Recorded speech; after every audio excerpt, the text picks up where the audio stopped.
I created a perfectly balanced ecosystem housing creatures of our prehistoric past, from grazing herbivores to murderous carnivores that feast on the carcasses of their enemies.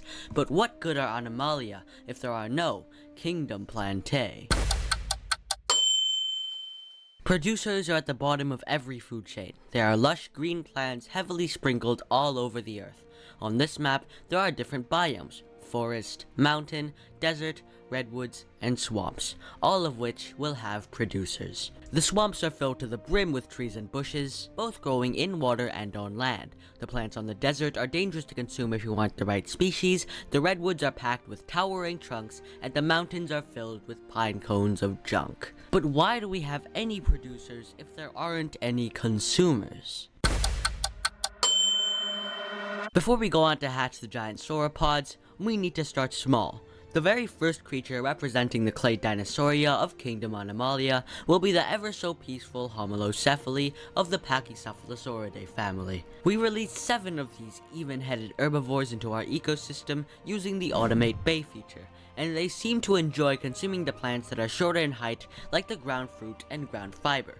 But heat not thyself with vexation, we have another herbivore coming to town. The Gallimimus of the Ornithomimidae family is a herding dinosaur, meaning it often travels in groups. So of course, to help our Gallimimus get more comfortable in our ecosystem, I released a herd of 10 of them into the map. Since these animals are rapid and fast, they were quick to spread all over the ecosystem, making them a nice target for future predators to feast on. And finally, to wrap up the small herbivores, we have the Crichtonsaurus. This ankylosaurid is named after the legendary Michael Crichton. He's the writer of the Jurassic Park novels, which inspired Steven Spielberg to create the movies. Basically, if it weren't for Crichton, you wouldn't be watching this. This dinosaur, however, likely doesn't exist since it's nomen dubium, which in simple terms means that we have found so little of the fossils this dinosaur has that we don't yet truly know that it's a different species or another genus of an already discovered species.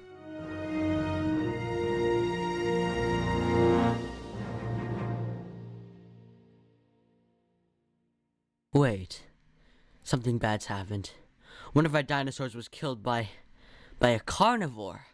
I didn't even hatch any of them yet. This is bad. We're gonna need some bulkier, larger herbivores to fend these predators off. I believe that the attacker was an Australopithecus. These dinosaurs are quick and violent, but they have a weakness: their size. To combat this, I've released a Brachiosaurus of the Brachiosauridae family. Although these animals are slow-moving, their sheer size is sure to scare off a small carnivore like the Australopithecus. But if the sauropod somehow doesn't phase the carnivore, we have a second line of defense. The Triceratops will come in and ram its horns into the predator. If the Australopithecus wishes to succeed in its hunt, it will have to face a challenging rival. And just as I release a new dinosaur into the ecosystem, it gets into an intense battle with the Crichtonsaurus. The Ankylosaurus strikes first with its clubbed tail, while the Cryolophosaurus responds with a feisty bite to the head. They exchange hits for a while, but ultimately, the Cryolophosaurus forfeits the battle, resulting in a severe concussion. The Stegosaurus and Parasaurolophus are 2 new herbivores introduced in this ecosystem. These 2 dinosaurs, being quite bulky, could very well put up a fight with the predators. But will they win? We'll soon find out.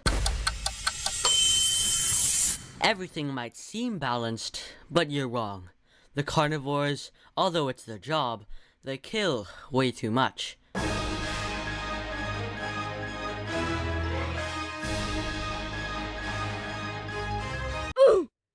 Not that one, though. So, to keep them at bay, I released the Spinosaurus. This dinosaur will mostly feast on fish, but if it gets agitated, it will fight, and it will win. Not by surrender, but by death.